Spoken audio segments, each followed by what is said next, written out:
Alright, I never thought I'd be the guy posting here, but here we are. I, 34M, have been married to my wife, 32F, for a little over 6 years. Together for 9. No kids. From the outside we looked fine. Stable jobs, decent apartment, shared routines, the usual. We made it. Checklist. But if I'm being honest, things hadn't felt right for a while. She's always been sharp. Not in a witty way, more like every conversation could turn into a fight if I stepped wrong. Little things. Me asking where she's going equals. Why are you interrogating me?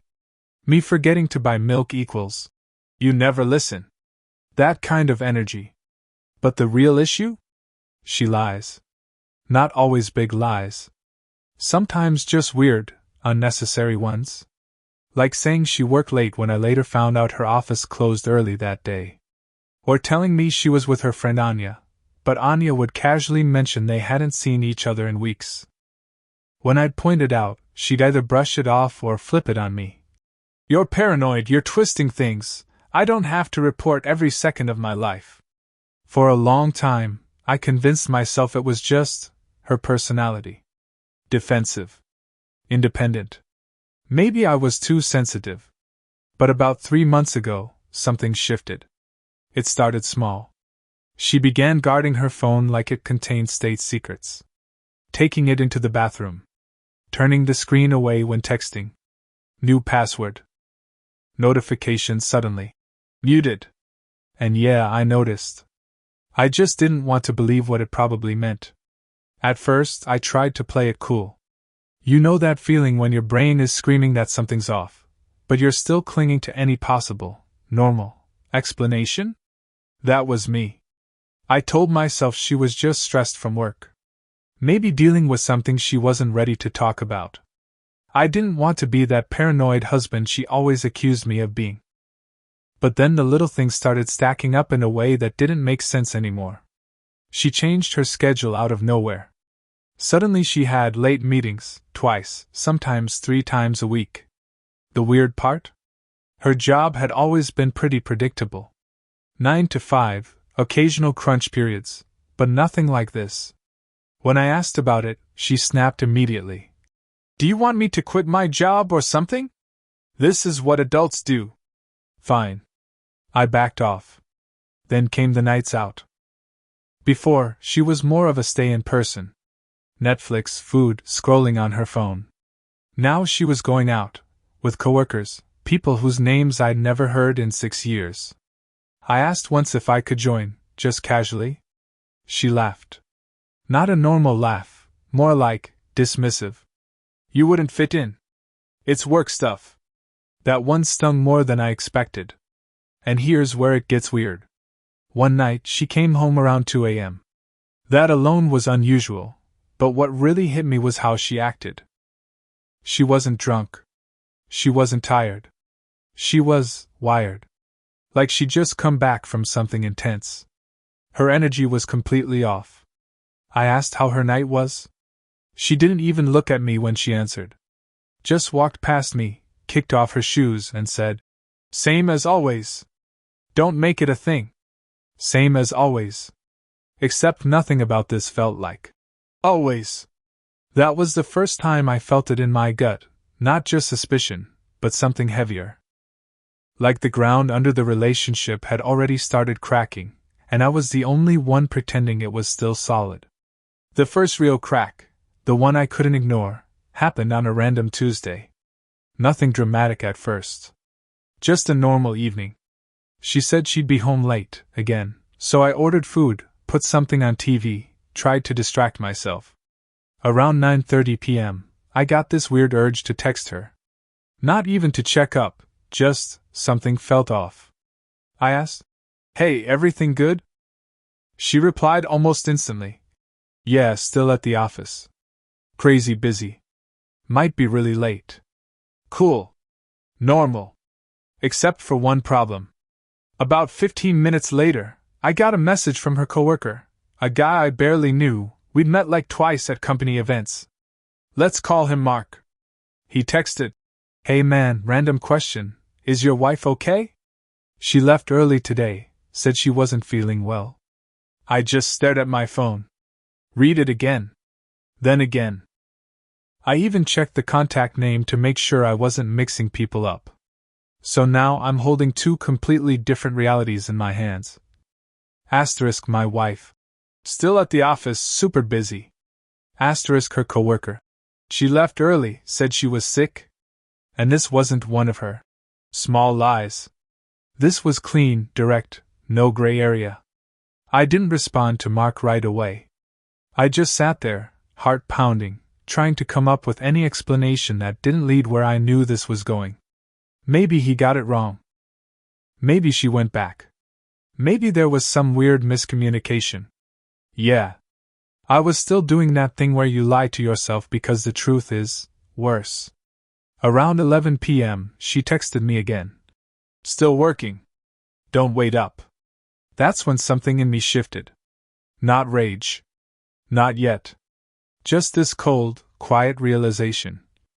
She wasn't even trying to keep her story straight anymore.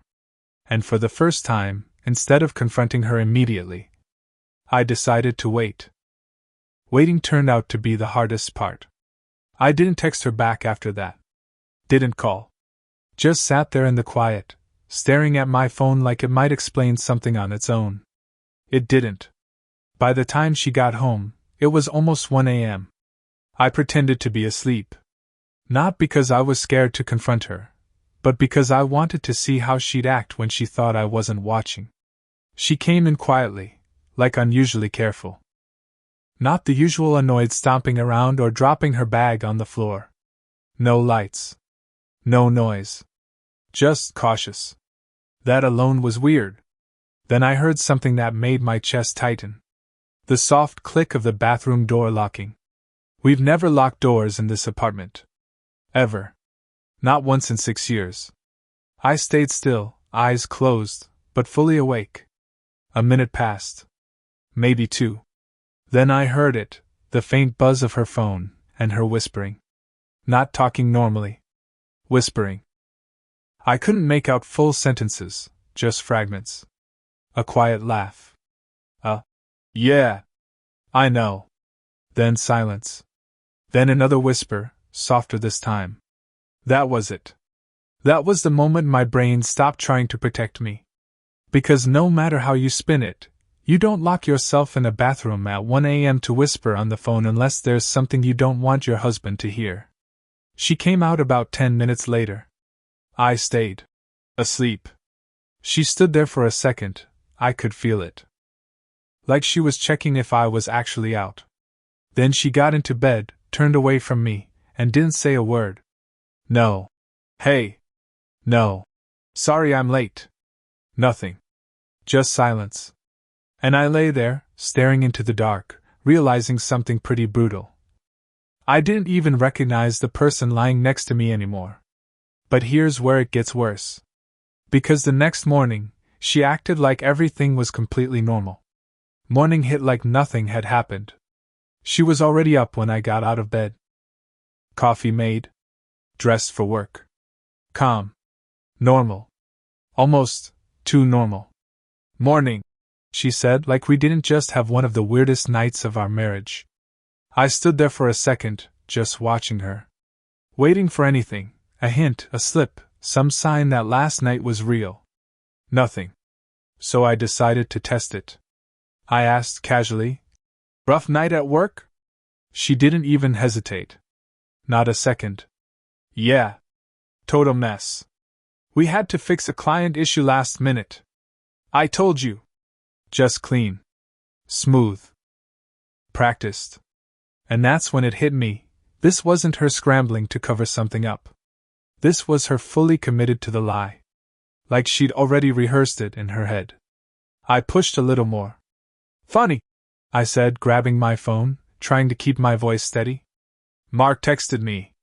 Said you left early 'cause you were sick? There it was. The moment. She froze. Just for a split second. Most people probably wouldn't even notice it. But I did. Then she turned around, rolled her eyes, and laughed. Oh my God, him? He's such an idiot. I did leave early for a bit because I felt off, then I went back. I didn't think I needed to give you a full timeline of my day. The confidence in her voice was unreal. Like I was the unreasonable one. Like I was the problem. And here's the messed up part. For a split second, I almost believed her. That's how convincing she was. That's how used I was to her flipping things around. But then I remembered last night. The locked bathroom. The whispering. The "don't wait up." And something in me just didn't buy it anymore. Still, I didn't explode. Not yet. I just nodded and said, "Okay." And she smiled, like she just successfully defused another issue. Grabbed her bag. Walked past me. Gave me a quick, almost automatic kiss on the cheek. "Don't overthink things," she said on her way out. The door closed. And I stood there in the kitchen, realizing something that honestly made my stomach drop. She wasn't even scared of getting caught. Which meant either she thought I'd never actually do anything about it, or she didn't care if I did. That's when I made a decision I never thought I would. I was going to check her phone. Yeah. I know how it sounds. I've always been one of those people who says, if you feel the need to check your partner's phone, the relationship is already broken. Privacy, trust, all that. I believed it. But standing there in the kitchen, replaying everything, the lies, the whispering, the way she looked me straight in the eye and didn't even flinch, I realized something. The trust was already gone. I just hadn't admitted it yet. So this wasn't about breaking trust. It was about confirming whether it had already been destroyed. I didn't have to wait long for an opportunity. That same evening, she got home earlier than usual. Said she was exhausted, barely spoke, and went straight to the shower. Left her phone on the couch. Unlocked. I swear my heart started pounding so loud I thought she'd hear it through the water. I just stood there for a second, staring at it. This was the line. Once I crossed it, there was no going back to pretending everything was fine. Then I picked it up. First thing I noticed, notifications were still muted. No previews. Clean screen. But when I opened her messages, there it was. A contact I didn't recognize. No name. Just an emoji. A stupid, harmless-looking little symbol that suddenly felt like it was mocking me. The thread was long. Like, really long. I opened it. And the first message I saw wasn't even recent. It was from 3 weeks ago. I miss you already. I felt my stomach drop so hard it was almost physical. I scrolled. Photos. Inside jokes I didn't understand. Plans? Actual plans? Then one message from her. He thinks I'm working late again. You've got me till midnight. That one hit different. Not because it confirmed anything new, by that point I already knew. But because of how casual it was. Like I wasn't even a person in her life anymore. Just a schedule she had to work around. I kept scrolling, even though every part of me wanted to stop. And then I saw something that made everything snap into focus. A photo. Taken in a place I recognized instantly. Our bedroom. I wish I could say I slammed the phone down right there. I didn't. I just kept staring at that photo like my brain refused to process what my eyes were clearly seeing. It was our bedroom. No doubt about it. Same sheets, same stupid lamp we argued about buying, same angle from her side of the bed. But she wasn't alone. You couldn't see his face, just part of him. Shoulder, arm, the way he was lying next to her like he belonged there. Like I didn't. And she was smiling. Not the polite, automatic smile she gives me lately. Not the everything's fine mask. A real one. That hurt more than anything else so far. I kept scrolling with this numb, almost detached feeling. Like I'd already fallen off a cliff and was just watching the ground get closer. More messages. Last night was insane. I can still smell your perfume on me. Next time, we should stay over. And then one from her. We just have to be careful. He's starting to notice things. That's when the numbness cracked. Because suddenly I wasn't just some clueless guy in the background. I was a problem to manage. A variable in her little double life. I didn't even remember putting the phone down. I think I just dropped it back onto the couch like it burned me. The shower was still running. She was right there. 10 steps away. Acting like everything was normal while I was standing in the middle of our living room feeling like my entire life had just been quietly replaced. I looked around the apartment, and it didn't feel like mine anymore. Every little thing started connecting in the worst way possible. Asterisk the late nights. Asterisk the lies that didn't quite add up. Asterisk the sudden work friends. Asterisk the way she stopped touching me unless it was automatic. It wasn't random. It was organized. Planned. And it had been going on long enough that she was comfortable. That realization hit harder than the cheating itself. Because this wasn't a mistake. This was a second life. And I had no idea how long I'd been living next to it. The water in the shower turned off. And for the first time since all of this started, I didn't feel confused anymore. I felt something else. Something colder. I didn't sleep at all. By the time morning came, I felt hollow. Not even angry yet, just drained, like my brain had already processed the worst and decided there was no point in reacting anymore. She woke up, stretched, checked her phone, and smiled. Actually smiled. Right there, lying next to me. Probably reading one of those messages. That flipped something in me. Not explosive. Not loud. Just enough. I got up, went to the kitchen, and said, "We need to talk." She sighed immediately. Didn't even ask what about. That alone told me everything about how she saw me at this point. Not a partner, just a recurring inconvenience. "What is it now?" she said, walking in, already annoyed. I turned around and looked straight at her. "No games. No deflecting." "I know." Silence. For a second, just one, her expression dropped. The mask slipped. Then it snapped right back into place. "No what?" she said, crossing her arms. "That did it. All the calm I'd been holding on to? Gone. I know about the messages. I know about the guy. I know about the others. I've seen everything. I expected panic. Denial. Something. Instead? She laughed. Not nervous. Not shaky. Cold. "Oh wow," she said. "So you went through my phone. That's actually insane." I just stared at her. "Are you serious right now?" I said. She shrugged. "What, you want me to apologize for you invading my privacy? That's a pretty big red flag." That's when the anger finally hit. Not because she cheated, I'd already processed that. But because she was still trying to twist it. "You brought someone into our bed," I said, my voice shaking now. "Our bed. And you're talking about privacy?" She rolled her eyes. "It's not like that," she said. "You're being dramatic." Dramatic. I almost laughed at that point. "Then explain it," I said. "Explain the messages. Explain the lies. Explain why you've been seeing multiple guys behind my back." There it was. Laid out. No room to dodge. For the first time, she didn't respond immediately. She looked at me for a long second. And then she said something I honestly wasn't prepared for. "Okay. Fine. You want the truth?" She paused. And her tone completely changed. Cold. Flat. Almost bored.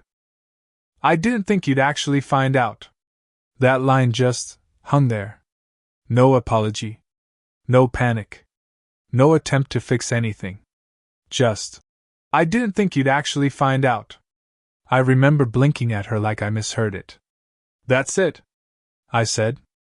"That's your explanation?" She shrugged, like we were discussing something minor. "What do you want me to say? You already went through my phone, you've made up your mind." "Made up my mind?" I almost laughed. "You've been cheating on me with multiple people." She rolled her eyes again, that same dismissive look. You're exaggerating. It wasn't that serious. That sentence hit harder than anything so far. Not that serious. So bringing someone into our apartment isn't serious? I said. Lying to me for months isn't serious? She crossed her arms. Defensive now, but still not sorry. Maybe if you weren't constantly watching me, I wouldn't feel the need to lie. She shot back. There it was. Somehow, this was my fault now. I stared at her, trying to process how she got from her cheating to me being the problem. You're unbelievable, I said quietly. No, she said sharper now. You are. You've been paranoid for months. Always questioning me, always suspicious. It's exhausting. I actually took a step back at that. Paranoid. After everything I saw. You think this justifies it? I asked. You think that gives you the right to? I didn't say that. She cut in. But don't act like you've been some perfect husband either. Classic move. Shift the focus. Blur the lines. But I wasn't letting it slide anymore. Answer one thing, I said. How long? She hesitated. That hesitation told me the answer was worse than I expected. A few months, she said finally, avoiding eye contact. I shook my head immediately. No. Try again. Silence. Then she exhaled, annoyed more than guilty. Fine.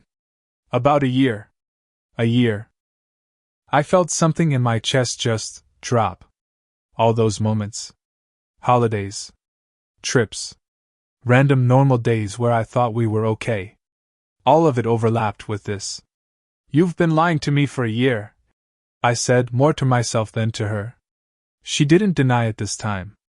Didn't even try. And somehow, that was worse than the lies. Because now it was just real. And then she said one more thing that completely changed how I saw everything. I didn't plan for it to go that far. It just happened. That phrase, it just happened, almost made me lose it. I actually laughed, but it came out wrong. Like something stuck in my throat. It just happened? I repeated. For a year? Multiple people? Planned lies? You calling it late work every other night? She sighed like I was exhausting her. You're twisting it, she said. It wasn't some evil plan. Things got complicated. Complicated. She really said that. I leaned on the counter, trying to steady myself. My hands were shaking now, but not from fear, from how unreal this conversation felt. So what was it then? I asked. You just accidentally ended up in other men's beds for a year? Her face tightened. That's not fair, she snapped. You don't understand what it's like to feel stuck. That was new. Stuck. With me? I asked quietly. She didn't answer immediately. That silence again. And that was enough. You know what's crazy? I said.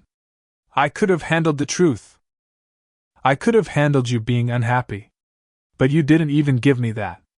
You just lied. Every single day. She looked away. For the first time, she didn't have a quick comeback. But then she said something even worse. I didn't want to lose my stability. I blinked. Your stability? She nodded slightly, like it was obvious. This apartment, our life, the way things are. I didn't want to throw that away while figuring myself out. I just stared at her. So I was your safety net, I said slowly. While you were sleeping with other people. She didn't correct me. Didn't deny it. Just stood there. And that's when something in me finally shifted from anger into clarity. Because I realized something simple, but brutal. She wasn't confused. She wasn't overwhelmed. She wasn't slipping. She was choosing. Every single day. And she chose both, at the same time, until I caught her. I pushed off the counter. Okay, I said. She looked at me like she didn't expect that. Okay? She repeated. I nodded. Yeah. I'm done listening to excuses. That's when the room got very, very quiet. For a second, she just stood there like she didn't understand what I meant. "What do you mean, done?" she asked. And I realized something kind of surreal. She genuinely still thought this was a conversation where she could negotiate her way back into control. Not a collapse. Not consequences. Just a disagreement. "I mean, I'm done," I said again, calmer this time. "With this. With us. With all of it." That finally landed.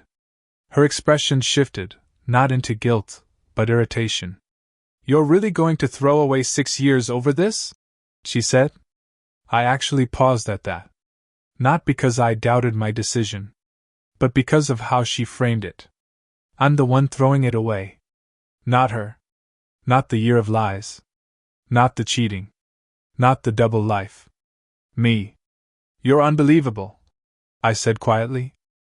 "You really think I'm the one ending this?" She stepped closer. "Come on," she said, softer now, switching tactics. "We can fix this. People make mistakes. This got out of control, but we can work through it." That word again. We. Like we were still a unit. Like she hadn't already replaced that idea months ago. "No," I said. "You made your choices. I'm just reacting to them." Silence. And then she said something that honestly surprised me. "I didn't stop because I didn't want to." There it was. The honest part. Finally. No excuse. No deflection. Just truth. And somehow that was the most chilling thing she'd said all day. Because it confirmed everything I already knew deep down. There was no version of this where she slipped. No accident. No confusion. She just didn't want to stop. I nodded slowly. "Okay," I said again. She frowned. "Okay, what?" "Now I understand," I said. And I walked past her. She turned around quickly. "Where are you going?" I didn't answer immediately. I just grabbed my keys. Then said, without looking back, "I'm not negotiating this anymore." And I left the apartment. For the first time in a long time, I could breathe properly. I didn't have a plan when I left. Just distance. I sat in my car for a while outside the building, engine off, staring at nothing. My phone kept lighting up inside my pocket. I didn't even need to check to know it was her. Eventually I turned it on. Missed calls. Messages. A lot of them. At first they were the predictable ones. "Where are you? We need to talk. Don't do this." Then they shifted. "You're overreacting. You can't just disappear like this." And then, finally, I said I was sorry. That one made me exhale sharply. Not because it mattered, but because it confirmed the pattern. Even now, it was still centered around her comfort. I put the phone face down. I didn't reply. That night I stayed at a cheap hotel. Nothing dramatic. Just a bed, a shower, and silence that didn't feel like it was waiting to be broken by a lie. For the first time in months, I slept without listening for footsteps, whispers, or phone buzzes in the middle of the night. The next morning, reality started catching up. I called a lawyer. That part felt weirdly clinical. No big emotional breakdown. No cinematic moment. Just paperwork and explanations. When I said, "separation," my voice didn't even shake. He asked if there was infidelity involved. I said yes. He didn't react. Just nodded like it was another Tuesday. Meanwhile, my phone kept going off. Her messages changed again. Now it was, "We can fix this properly. Let's meet and talk like adults." I deleted everything with them. That last one actually made me stop for a second. Not because I believed it, but because of how irrelevant it was. Like she still thought deleting messages was the problem. Not the year of living a second life. I didn't respond. Instead, I started sorting things out. Accounts. Lease. Belongings. Everything that makes a shared life suddenly very technical. And the strangest part? The more I handled it, the clearer everything became. There was no confusion anymore. No. What if? Just closure forming in real time. But she wasn't ready for that.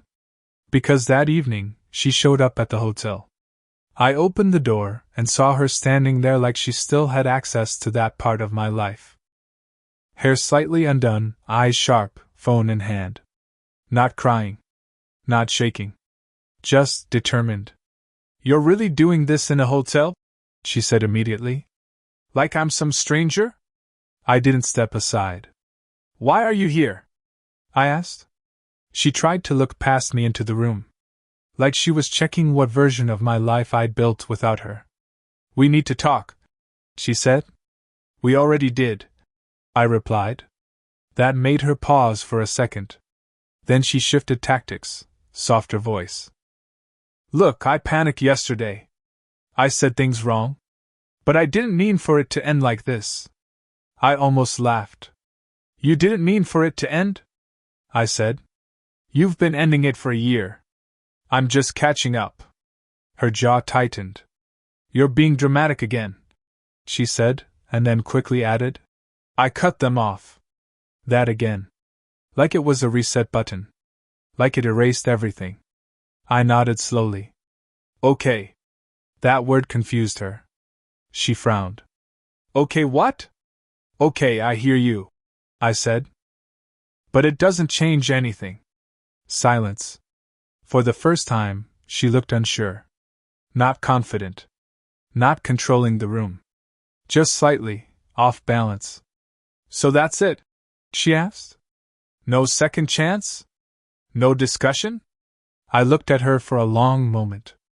And I realized something simple, but final. There was nothing left to process emotionally. No hidden truths still waiting. No misunderstanding to fix. Just a decision already made. "Some things don't get repaired," I said quietly. "They get left behind." Her face tightened. "That's not fair," she said again. And I shook my head. "Fair stopped being part of this a long time ago." I closed the door. Not dramatically. Not angrily. Just, finally.